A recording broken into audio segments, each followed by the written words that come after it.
Ayun guys, syempre nagpakawala nga tayo ng natin, panibagong tinuturuan natin ng mga YB. Yun, for today's video nga pala, ngayon pala tayo nag-upload ngayon, mag-update sa YouTube channel natin. Kasi naging busy nga tayo, matagal rin kasi kakabiyahe nga. Yan, mamaya may biyahe ulit kami sa Tuguegarao City naman yan. Ito nga yung mga YB natin, nilabas ko na yun, tinuturuan natin dito. Pinawala na natin.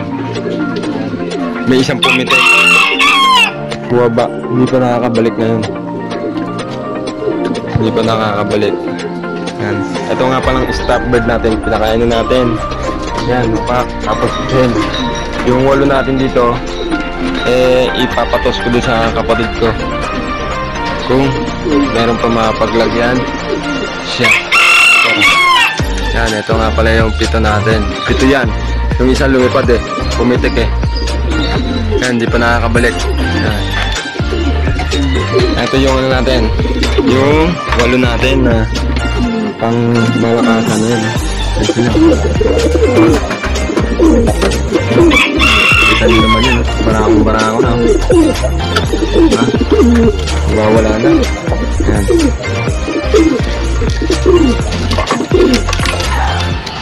Hindi pa babalik yung pumitik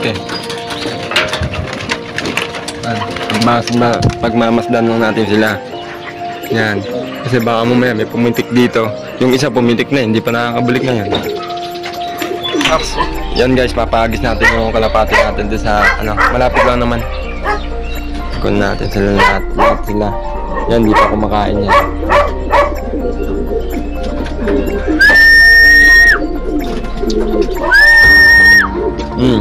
Yung isa pumitik nga yung magkaiba mata. Ayun guys, syempre nakabalik na nga yung isang ibon natin na lumipad kanina, pumitik. Ayan, bali pito na sila, kompleto na sila kanina. Ayan, kakababa lang. Ayan, pito na sila. Tapos yung anim pala pinatos natin sa kapatid ko, kuya ko. Yan, doon lang sa Santa Rosa. Ayan, malapit lang naman yan. So, pito na sila, kompleto na yan. Pito. Yan yung pangalawang batch natin. Yan.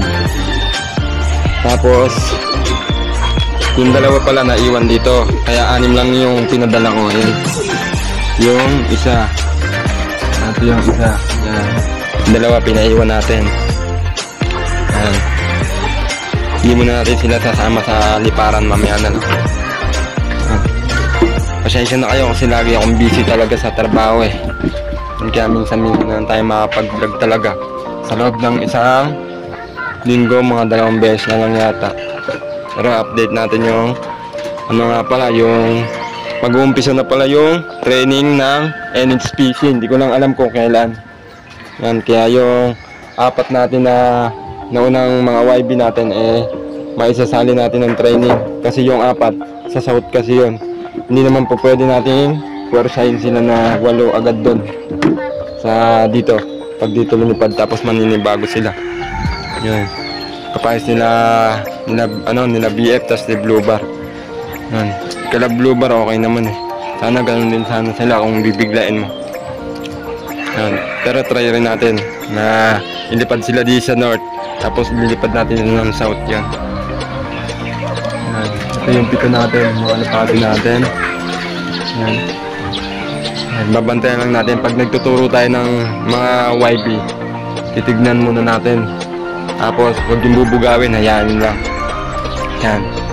Hayaan nyo lang sila mag-ganyan-ganyan. Sabihin mo to. Bali isang buwan nga pala sila sa blooming. Blooming sila doon. Mga isang linggo straightan. Tapos isang linggong kulong.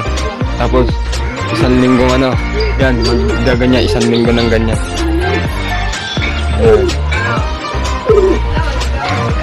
Yan guys, mamaya ako na lang kayo update pag nakauwi na yung alin natin na kalapate.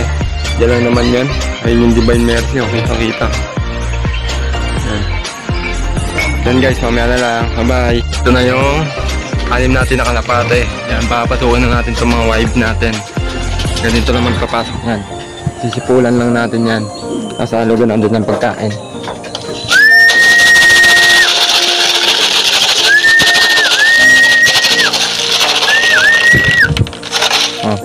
dumapong kalapati sa akin. Ito.